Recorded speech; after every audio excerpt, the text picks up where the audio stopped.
Thomas Kincaid Jones hated the little Colorado town of Raven Springs on sight. He was a city man from Chicago. He liked the music of traffic, the horns, the eternal movement around him. Here there was nothing to see, not much to do.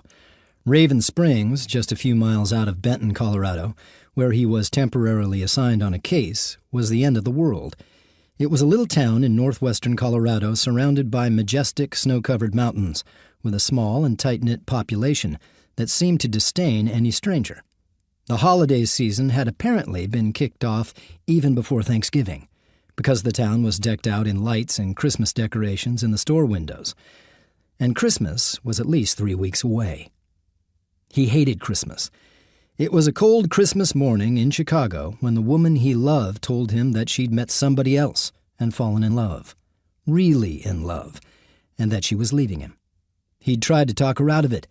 They'd been in an on-off relationship for months, and he'd been on the verge of proposing. He knew she dated other men, but he'd been fairly certain that there was no real competition. Well, not until that morning, when she'd hit him in the gut with her confession.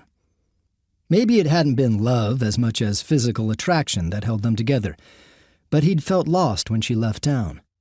He decided then and there that he wouldn't ever let another woman get that close to him. 6 years ago, that had happened, and while he'd had infrequent liaisons, he'd never loved any of them. If a woman could think of men as disposable, surely it was fair play for a man to consider them disposable. He was still bitter about Angie taking off with another man, especially when he'd considered marriage for the first time in his life. Just before she left, there had been one last parting shot. She didn't really want to spend her life with a man in law enforcement who could be killed any time he went out on a case. She hated guns. He'd thought she was just using that as an excuse. Probably she had. She'd never acted like she cared. He'd had a job, his service with the Chicago Police Department, and he'd been in Army intelligence while he was in the service, in between law enforcement positions. Any man could be killed by a car crash, a riot, a flaming meteor hitting the ground. Law enforcement had its risks, but so did life itself. He didn't dwell on that, anyway. He was a good shot, and he had a solid background, starting at his service with the Chicago Police Department right out of school. He'd wanted something more adventurous, though, so even before Angie left him, he'd applied for a job with the Bureau. After months of checking and rechecking, they'd hired him. He'd had physical encounters with criminals, of course. One memorable one was right outside the local FBI office, 2 guys trying to kill each other over a girl. He'd stepped in, without thinking about it, and separated them. His reward had been a knife slashing into his chest. He'd subdued the suspect and called for backup, bleeding all the while. One of the local police officers, a man he knew, insisted that he go to the emergency room for treatment.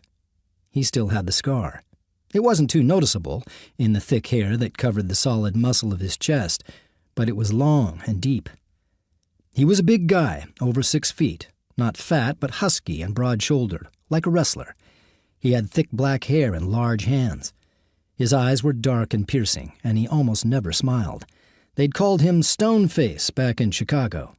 Not in front of him, though. Not ever. He was bored out of his mind. He was here on a case for the FBI.